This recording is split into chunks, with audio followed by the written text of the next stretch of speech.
Mo Salah. Can he finish things off here? He can. It is 2-0.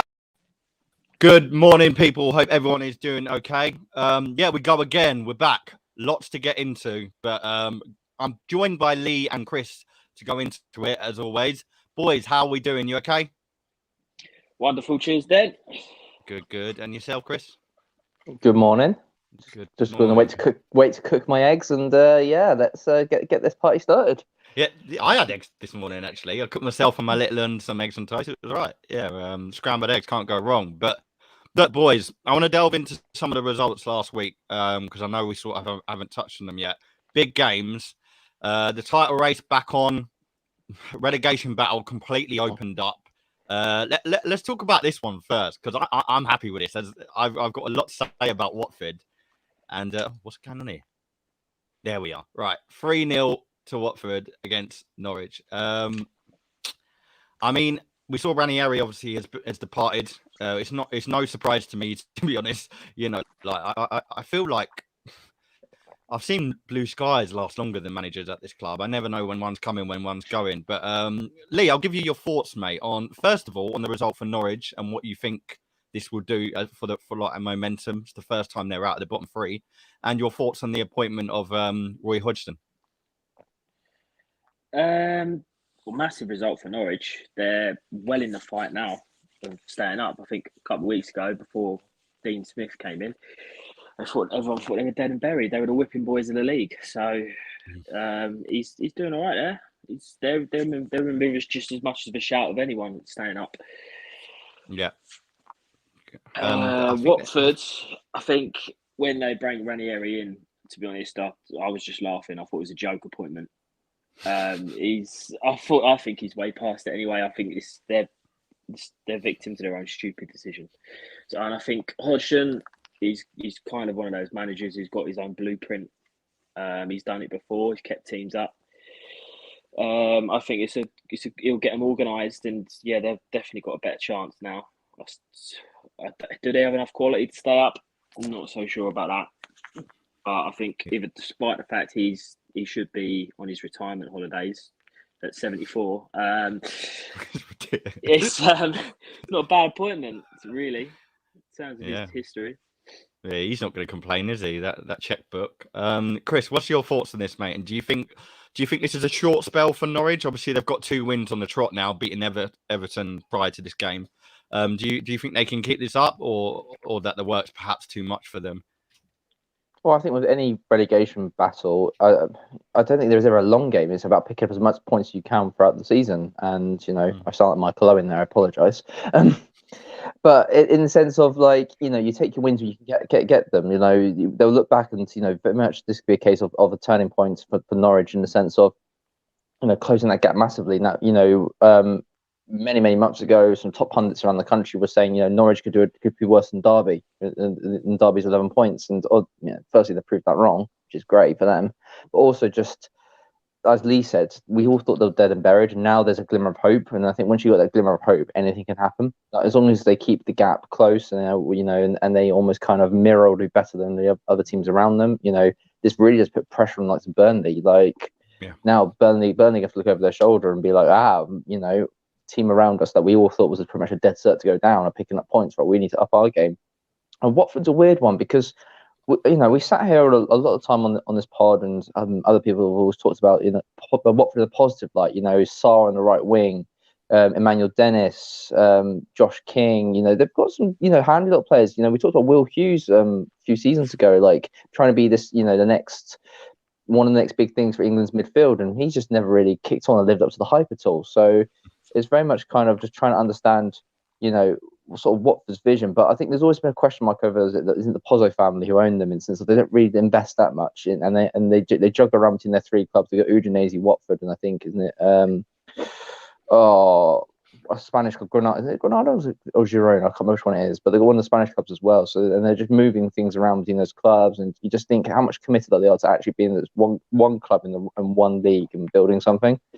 Yeah. But yeah, I think Watford have got to start thinking now. They're in trouble. They're in free fall, and I think losing 3-0 at home to Norwich is a huge statement. And as much negative to Watford as it is positive to Norwich.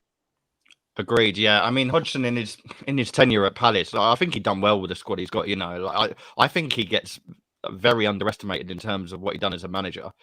But I agree with what Lee said about Norwich. I say the same for Watford. I don't know if they've got enough quality to stay up. When I'm looking around that bottom half, I mean, I know a lot of people want to see Everton go down. Obviously, Villa got a win against them at the weekend. I can't see Everton going down at all. I think they've got maybe one too many good players in their team for it to happen. With Watford, I see Sarr, I see Dennis. Is it enough? I'm not sure. But if I was going to put money on it, these two have got to be there. They've got to be sort of, and then I think it is between Burnley and Newcastle. But while we're touching on the bottom, I want to quickly go over this. Another great win for Newcastle. Obviously, we were talking about the FA Cup exit a couple of weeks ago. This is a big momentum and a big pick-me-up for the fans because, Leeds away, it's never, ever a easy game. There's all this talk about the Leeds atmosphere, and I think Newcastle will be happy. Second win of the season. And after the result that happened at Watford, this was huge. They needed to get points on the board. But we'll see. I think it's going to be a massive, massive season in that bottom half. I think it will come down to the wire. My prediction is I think one team will go down early, like what we saw with West Brom. I think it was last season. And then I think, the other two would just come down to the final day. But moving up the table, because I want to talk into transfers. United doing what United do. Shithouse wins again. I mean, obviously, I'm distraught. We're going to touch on Arsenal in a minute, but this was just ridiculous. Like Rashford, I was pleased for Rashford. One bit of glimmer hope. I'm pleased for Rashford. He's got 2 goals now for him in the last 2 games, or even 3 maybe. So he gets a lot of stick, and I think for me, he's not one of the elephants in the dressing room. I like Rashford. I still believe that he's capable of a lot more as well. He's still young. This was a surprise. This game. I want to get your. Oh, I've got that score wrong. But I want to get your thoughts on the South. Wishful thinking. Yeah, wishful thinking, mate. But I want to get your thoughts on the City. I'll start with you, Chris. Actually, while you've spoken, I want to get your thoughts on the Southampton City game. And what do you think this means now in terms of the title race? Is it back on? Because obviously there's still a game in hand for Liverpool, which we'll touch on in a sec. I can see you completely disagreeing already, but yeah, your thoughts on the result, mate. Well, of course, naturally, Man City dropping any points is a shock. But the thing with Man City, is it will kick them up the backside. This is, this is not a downward spiral. Man City is just a small little blip in the juggernaut that they are. Like, that for every draw they'll have, they're more than capable of going out and winning the next 5, 6, 7 games. So, I think we talked about this last time in regards to swings around, swings within the league and how much it needs to be for Chelsea or Liverpool to get back in the fight. And, a draw helps, but quite frankly, you just don't see Man City just continuously dropping points. The team, they've got the depth, they've got the manager, they've got, it's just, yeah, I don't think it's game on. I think it's just a slight little hiccup, and the juggernaut will continue, and eventually they will finish, cross the finishing line first. Yeah, I mean, I don't know. I'm a bit optimistic that it is still over. I want it to be because I can't bear anything worse than Liverpool winning the league again. With my smug friend there to my right. But Lee, what was your take on this result for Southampton? And yeah, I mean, do you think obviously City I believe they've signed Julian Alvarez. I think it has crossed over the line, that deal. But he's gone back. He's gone back on loan. Yeah, he's gone back on loan for the end to the end of the season. So I mean, that's a big statement from City, isn't it? Like they've signed a striker whilst needing one. They send him straight back on loan. But yeah, your thoughts, mate. And do you think this has given you a bit of hope? Yeah, of course it does. I think back to a previous pod. Well, it might have been Miller, who just completely dismissed Liverpool in the title race and was like, sounds about Liverpool have always got that game in them where they can drop points and have a draw, and it just gives Liverpool hope that City are basically the same. There's always that game where they can slip up and have a draw, and as long as all Liverpool have got to do is just concentrate on the next game, keep winning the next game, and just hope that City can drop points. I still think it's City's to lose. 6 points is still, if Liverpool win their game in hand against Leeds, it's still a big swing. Yep. But there's it's happened before. It's been turned around before, such a big gap. So why not this time? There's still plenty to play for. There's a lot of points left in the season. So, it's not over yet. And it just gives hope to Liverpool fans. And maybe a tiny bit of concern to City. Yeah, agreed. I think this was 2 points drop for Southampton as well. I watched a lot of the game and they played very well, but it's just the fact they're up against such a good defence. Hopefully other teams can look at that. Hopefully other teams can look at that game and say, if you actually, you do attack Man City, you can get something rather than just trying to sit back and hold on to get a point. 100%. Yeah. I mean, for me, City are just so good. Like Southampton, as soon as they took the lead, it was a great finish by Walker Peters. I knew it was never going to end that way because, they know how to click into full gear. That's what if things start badly for them, they can turn it around. They've got quality in their team, and Southampton just unfortunately haven't got enough. But yeah, I felt for Southampton in this one. Luckily, they found it amusing in Pep's interview at the end where he was like, "It's his best performance of the season." Yeah, outrageous, mate.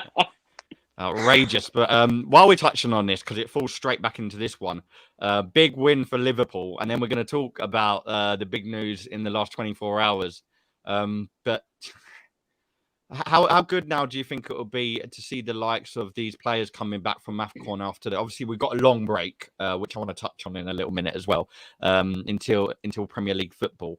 But you're going to see the likes of Mane and Salah and Keita back coming very soon. This is a big win without them. Do you think now is the good time for them to be coming back? Obviously, the window's almost over, so I don't imagine you're making too many departures yet. But do you feel like it's good timing? I feel like we're in a Marvel film and all the Avengers are just coming back together to assemble for the final scene. We've absolutely smashed it with them gone. Like no one could have predicted this. We've got ourselves to a cup final. We've won our games in the league. This game, I was so grateful for Alisson Becker. He was unbelievable. He absolutely saved our bacon. Best keeper in the league by a mile, in my opinion. I like Henderson, but I've got just so much positive words about Trent. Is on fire at the moment. And then we've obviously got Salah coming back, Mane coming back, Keita coming back, Thiago coming back, Harvey Elliott coming back, and the potential new signing coming in. It looks rosy. It looks very rosy at the moment. I hate hearing about it because obviously you've just knocked us boys out of the cup. And we're still in the chance of every competition, right? Still in the Champions League, still in the FA Cup, we're in the final, the Carabao, and hopefully, potentially 6 points off the top. So it's nice to be the only English club still involved in every. Go on, Chris, mate. You were going to say something? Imagine Liverpool winning the quadruple. I think you go into hiding. It would never happen. I think I would. But it's while nice to still be involved. While we're on Liverpool, I want to talk about this because, I mean, one thing I'll say is Spurs lost Liverpool's game. You've got to take some good out of it. At least while we're in the mud, Spurs are right down there with us, But I want to get your thoughts, Chris, because I'll be honest, the only thing I really mostly know from the players when I've seen him in your Europa Leagues, your Champions Leagues and stuff, and he does seem to be the highlight of Porto. Like he's got 14 goals and four assists this season. I think that's mad in 18 games. That's just ridiculous. And okay, Premier League's different kettle of fish, but he looks like he's the spark. And what's your thoughts on this signing from Liverpool and how it all began? Oh, it's a fantastic sign for Liverpool. He's one of the hottest properties in Europe and in the particularly from the Portuguese league. He's performed so well for Porto, as you touched on, then the Champions League. Being a Milan fan, we had Porto in the group, and he tore us apart in the two matches we played against Porto. He was the shining light, scored the goal. And as Ali said, it's an absolutely fantastic signing. It'll fit into Klopp's system. It is a big loss for Spurs, but then I think we'll come on to Spurs and some alternatives they're looking at in a bit. But yeah, it's a really, really good move. And I think actually the question is more and more going to be directed at Lee is what does this mean for the current crop that are in that Liverpool team? I think there's been a lot of rumours around Mane's future now because Diaz plays on the left wing. You already got Josh as part of the mix. Firmino, is it, or as some people have said, is this an indication that there's reservations over Salah's contract? So it's lots and lots of this is a great sign for Liverpool, but at the same time creates a lot of questions in regards to who is the sacrificial lamb going to be of the current crop, or will there even be a sacrificial lamb? Yeah, Lee. I mean, that was literally my next question for you. Sorry, Dan. No, it's all right. No, you've done the work for me. But yeah, I mean, I was in a space actually yesterday, and it had been going on all night. It was one of my friends, Lois. Big up to her. She basically had a representative from Porto. He had the ins and outs. I know he knew all the. It was a journalist that knew everything, and he basically had said this was a near enough done deal. And all this talk from Liverpool fans were saying, like I was on that side, I was thinking, right, this surely means the end of Mane. But they were saying, no, we've got to get rid of Origi, we can get rid of Minamino, stuff like that. But the way I see it, surely you want to get rid of a big asset that, a big dent in the wage bill rather than many little ones. Because for me, I can't imagine that your Origi's, your Minaminos are really making too much of a problem towards the finances.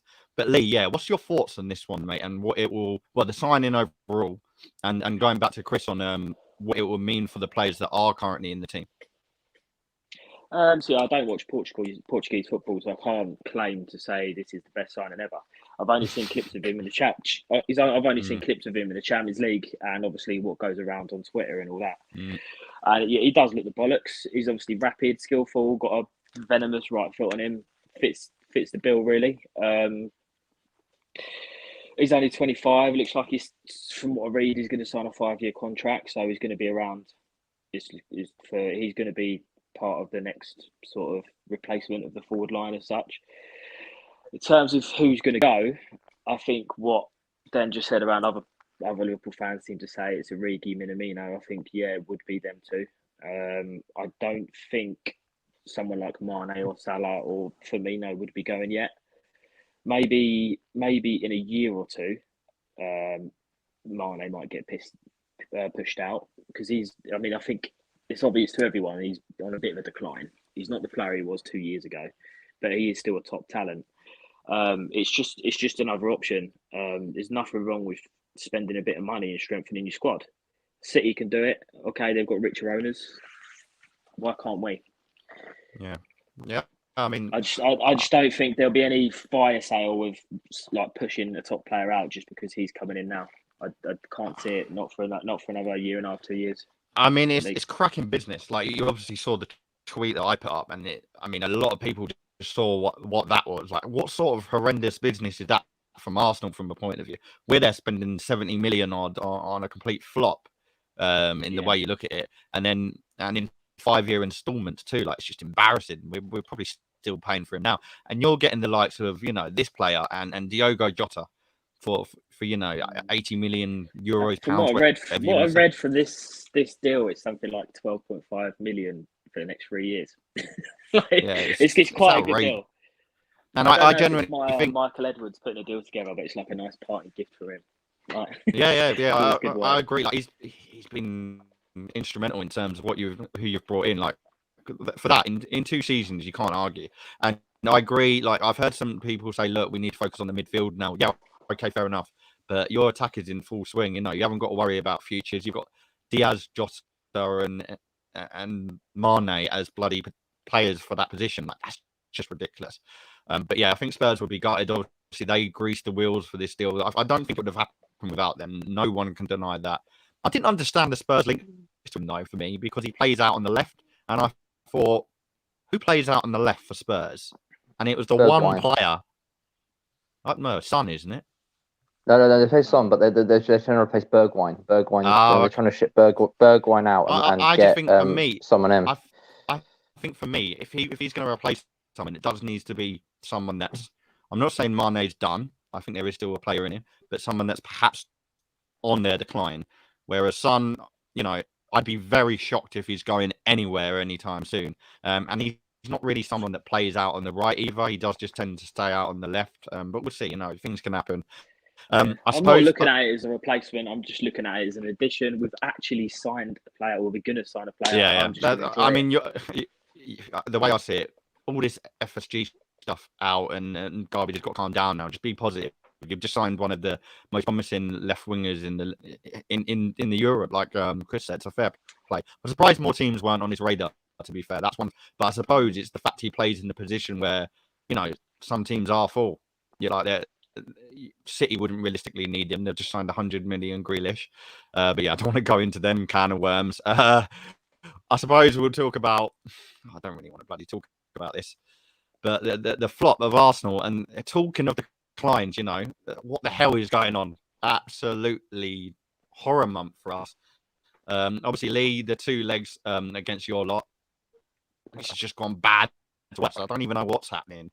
It was a shocking game. I mean, I'm going to get into the Chambers deal in a minute, but to me, that's just a nail in the coffin.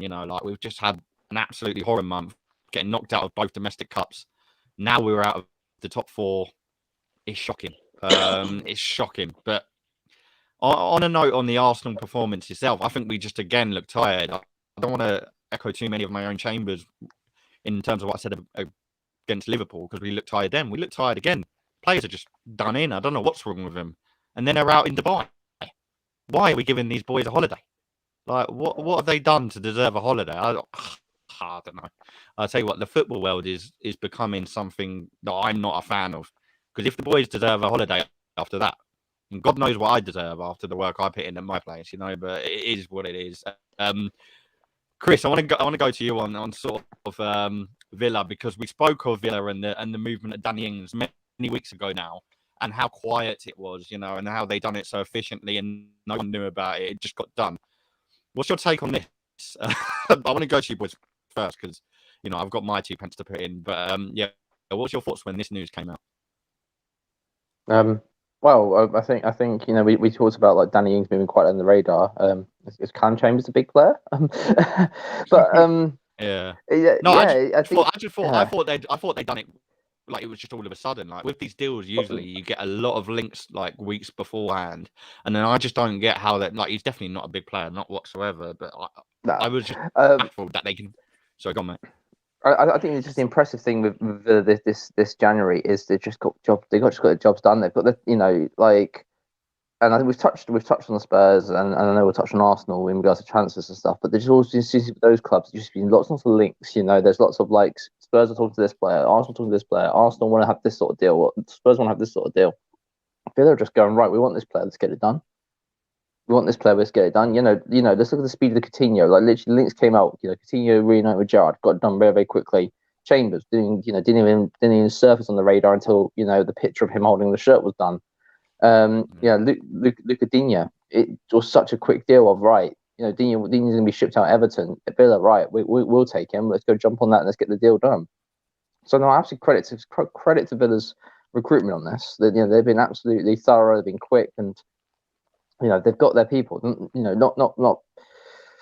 Not splitting the pennies, as the saying goes sometimes. It's just very much a case of right. We know the price. We can get the negotiations done quickly, and let's get our players. And then actually, I think Villa are actually building quite a nice little team now. That will look good for the second half. And with Gerrard, I think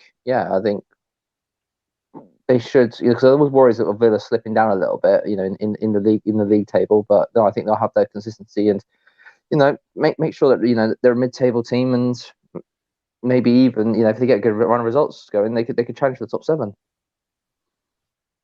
Yeah, it'll be interesting. I mean, the business they've done this window has been phenomenal. Like Coutinho, Chambers.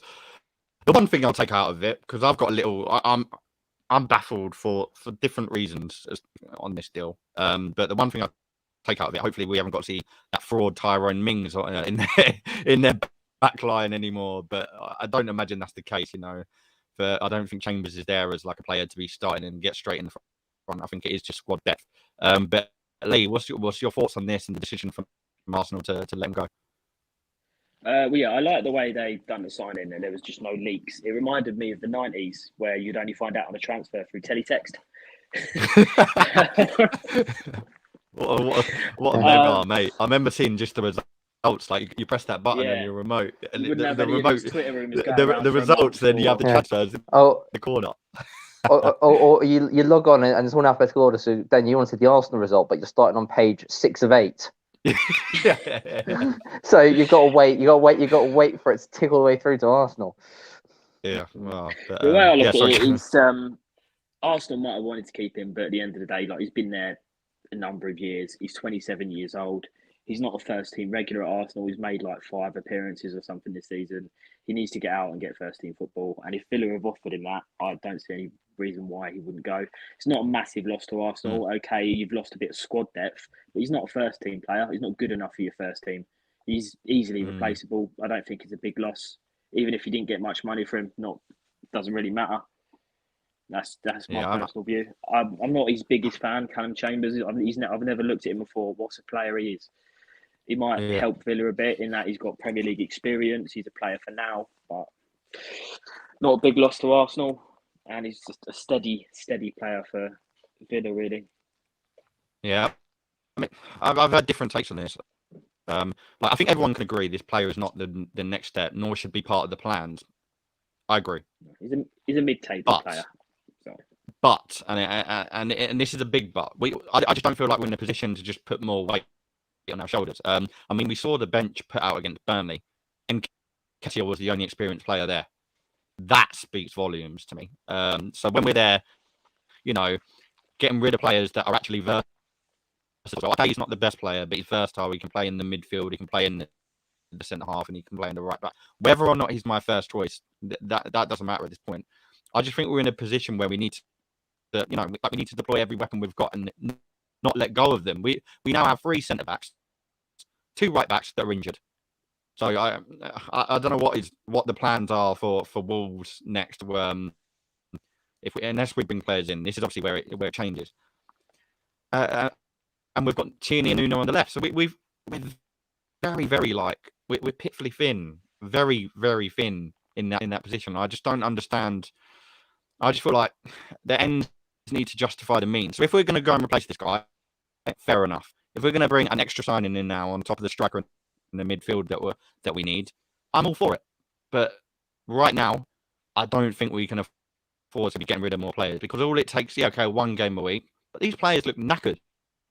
The last 3 games we've played, each and every one of them has looked tired. Martinelli has pretty much ran himself into the ground. I don't think he's got long.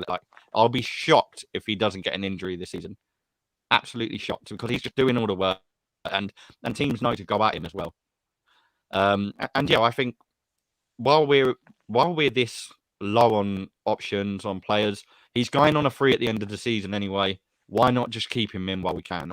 But like I said, if things happen in the next 3 days, we've got now until Monday night. If he gets replaced and we do get another option there, if we do sign a midfield and a striker, that could be enough itself, to be honest, and maybe a defender, then I'm happy. But at the moment, I don't know. Like, you look at our bench at the moment and he stands out. I know that's not acceptable, but it's the proof's in the pudding. Anyway, I hate talking about this sort of stuff because it just winds me up. We're in a big mess. Like, Arsenal are just in a big mess. Sorry, go on, Chris. But it's understandable because this January was it 3 outgoings? You've got rid of Pablo Mari, Maitland-Niles, and now Chambers with nothing coming in. And that, as you said, that's 3 squad depth gone.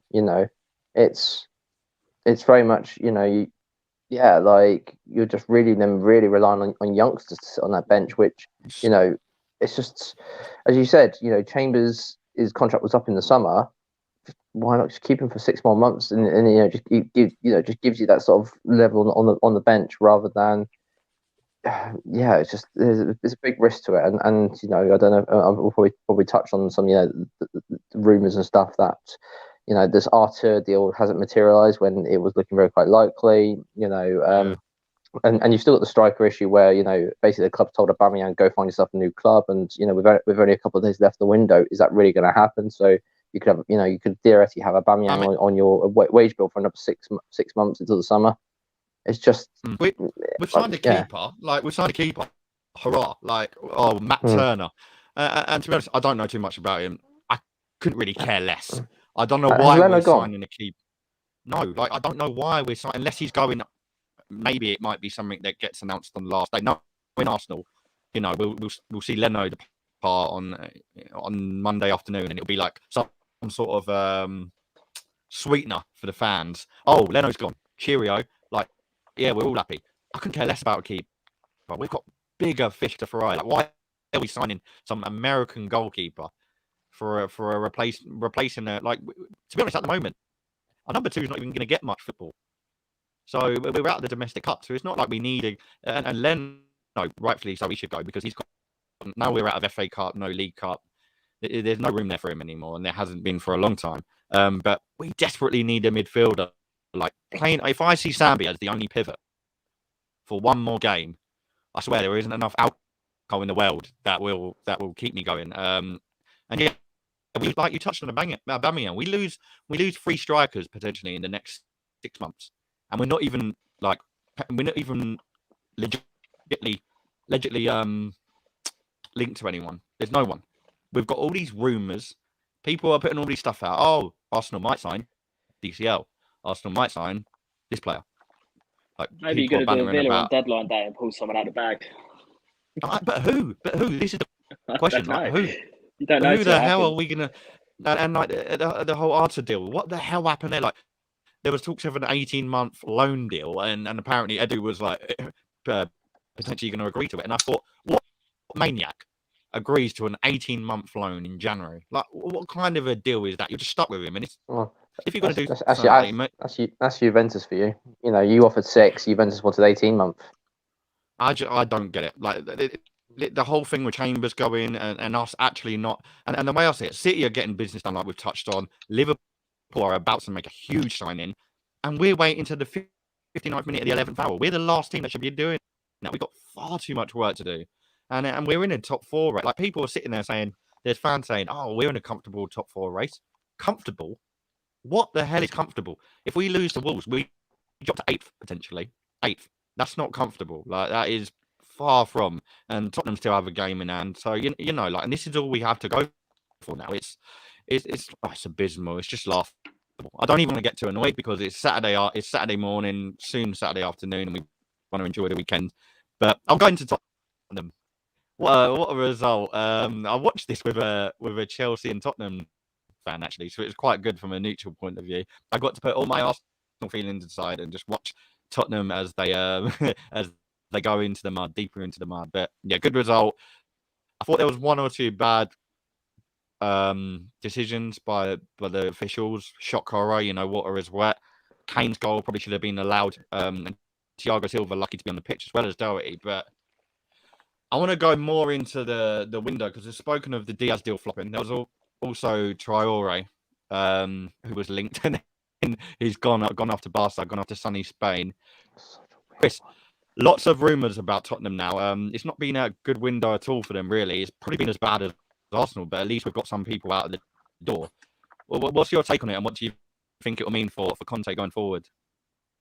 I think Juristelax is still 2 or 3 days to go. The Traore one to Barcelona is one I'm still trying to wrap my head around. Like, you know, we've always kind of, Traore's had that reputation of basically being Aaron Lennon, but with muscles. You know, there's no end product whatsoever. I saw a tweet that said they're a British Sombalonga away from recreating a Middlesbrough front line. Oh my God. I thought it was unbelievable. Well, you know, it's just this Barcelona team is just an absolute mess. You've got, you know, them paying 55 million for Ferran Torres, you know, and they're having to restructure all their wages so they can afford to register players. You've got Luke De Jong up top, Martin Braithwaite, Adama Traore on the wing. It's just absolute state of the Barcelona team. Yeah, you know, we keep getting told they're going to try and sign Haaland in the summer. Yeah, good luck, mate. But coming back onto Spurs, like, you know, some of the, you know, they've been linked with a lot of people. There's the Adama Traore. Then there was also, but then I think also they've had the sort of the plan Bs and stuff. So, like, you know, they've also said they want the winger, you know, trying to get rid of Bergwijn. I think Ndombele is going to go to PSG by the sound of it, that they're ongoing. But from what I was understanding, Gini Wijnaldum isn't part of that sort of return on that. And I think Lo Celso, because I think Conte lost his tether with Lo Celso in that Chelsea match. So I think Lo Celso is meant to be going to Lyon, who's going to replace Bruno Guimaraes, who's coming to Newcastle for 40 million. That's virtually a done deal, I think, from what I've been reading. Yeah, so Newcastle really, yeah, Newcastle splashing the cash on. Oh, yeah, it was an Arsenal target as well. Yeah. But then sort of the plan B on the winger, or the plan C on the winger side of things seems to be Juventus' Dejan Kulievski. And sorry, Dan, I'm going to have to mention it, but Juventus need to sell players because they've just splurged 75 million. And we had another pod discussion on this weeks ago, and I thought Arsenal were going to get the deal done, but no. Dusan Vlahovic went to Juventus for 75 million. I don't know where the hell Juventus found 75 million because they haven't even done it in installments. They actually paid it outright. So I have no idea where that money came from, and I don't really want to know.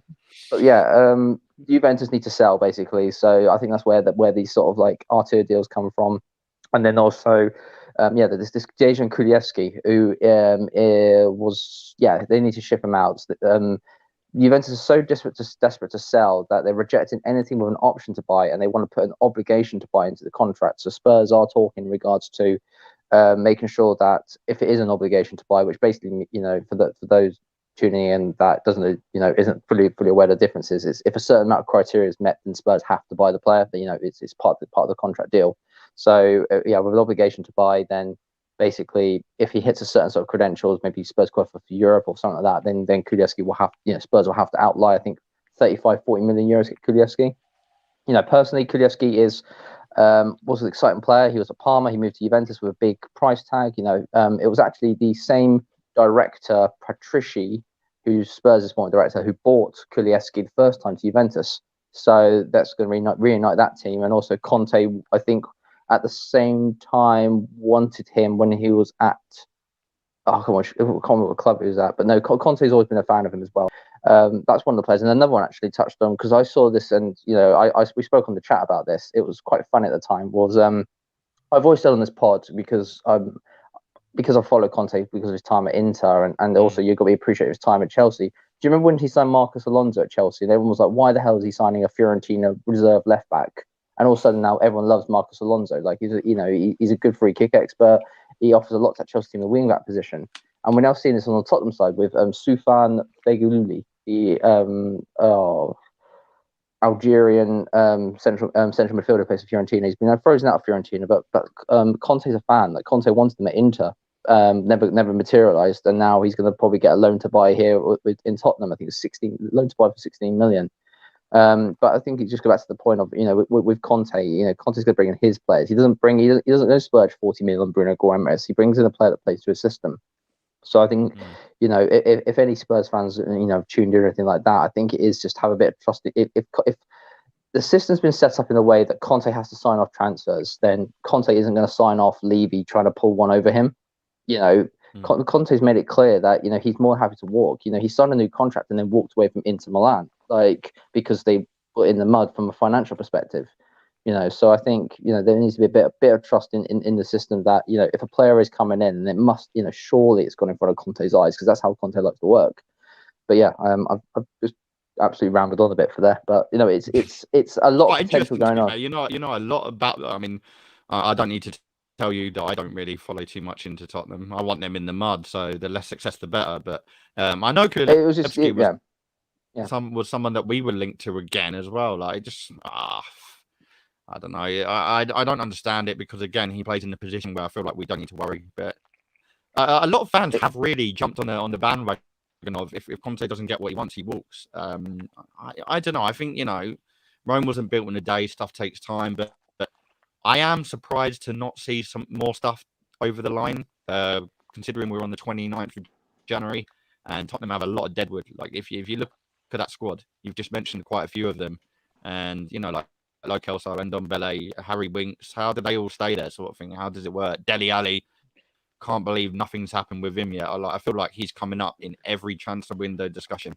and he's still sitting there. But who buys these players? That's the thing. Ndombele was Spurs' record signing up. It was 55-60 million. That's a big. They're putting him on loan. Yeah, to PSG, who obviously need more midfielders because they haven't got enough.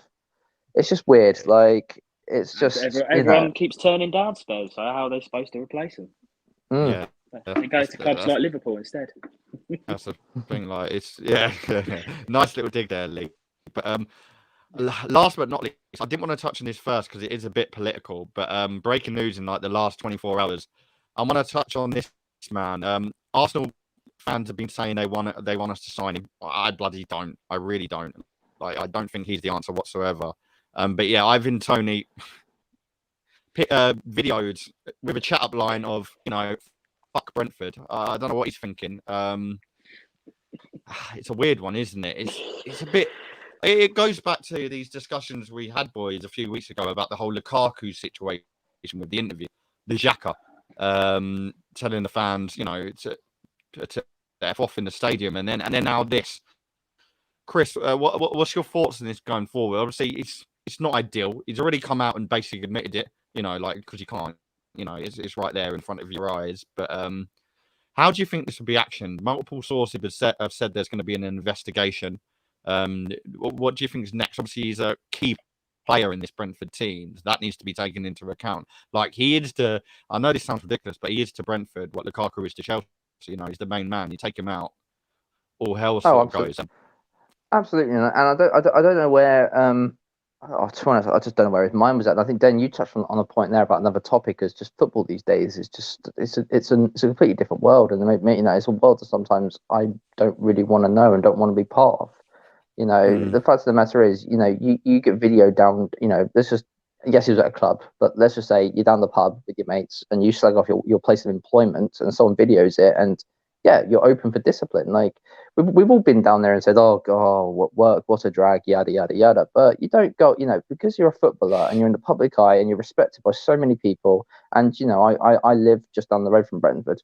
Like, there's a real community spirit here, and I know, and I will partially, I walk through match days because I'm an idiot and I commute sometimes when Brentford playing at home, which is a nightmare. But I will pass a lot of fans, and there's a real community spirit here. And there's lots of people that, Brentford have had their own ethos, their way of building up. And it's a hard one when, your star man just says that. And it's just like, there's no need. He's talking about, like, it's a joke with mates. And, I read something because I did a quick little recap before this, that it's an in-joke with some QPR, friends of his and stuff like that. But it's just like, regardless, like, you're the star man at a local. I'm going to call them a local community club. Like, they're not a super giant franchise like any of the top six and stuff. It matters a lot to the fans here, and I wouldn't want one of my players, pitching it in a club or on holiday in a bar, saying, yeah, I would not want a single Milan player or Stevenage player saying fuck Stevenage or fuck Milan. Like, he does that, he'll get crucified by the Curva Sud in Milan. Like, you're pitching it in a club in Milan going fuck Milan, you will be done. Like, the Curva Sud will force you out. So, like, it's a hard one to come back by. I think you in a footballer's position now, it's head down and just do your talking on the pitch. Good. That's the only way. That's the only way to come back from that. Really, now is shut your mouth, get your head down, and play for the club.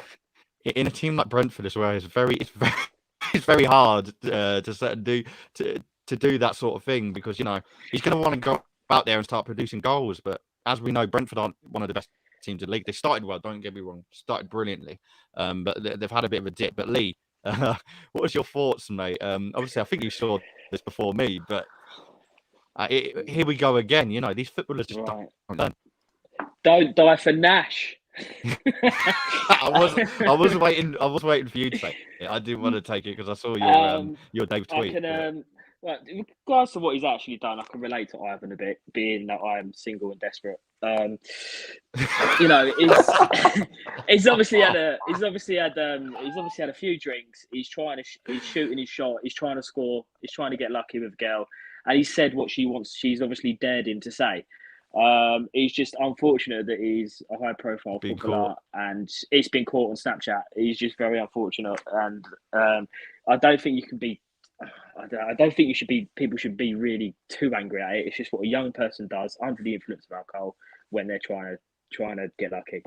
But like Chris says, yeah, he's sent his apology out now. It's done. He's just got to get back to his football and do the best he can for Brentford on the pitch. I don't think it needs to be blowing up as some sort of, he hates Brentford and all that, because he clearly doesn't. Yeah, he's just trying to get some action. Bless him. I mean, yeah, I agree on that note, because like there's definitely been options there where he could have left the team, but he stayed on, and he has been an instrumental player this season. Like, I think he's good. He works hard, He might not be scoring as many goals this season, but he puts a shift in, and I don't think you could ever doubt his commitment to Brentford. It'll be interesting to see how the fans gives. So yeah, it'll be interesting to see how the fans act because we've seen it in other clubs, you know, like Chelsea with the thingy, Arsenal with the Jacker, and I know they are all different situations. However, like Chris said, if one of us were to publicly slate our workplace, where does that leave us? My guess is a P45 on the table, but I don't think that's going to happen. I think they will move on, you know, and they know he's just, they're going to have to try and get this to die down quickly. That's probably the important thing, is that they get this, you know, out of the media as quickly as possible. Something else needs to sort of happen. Open another can of worms, you know, like when there's something in the media, you want a better story, try and get a win or something, keep the fans happy. But yeah.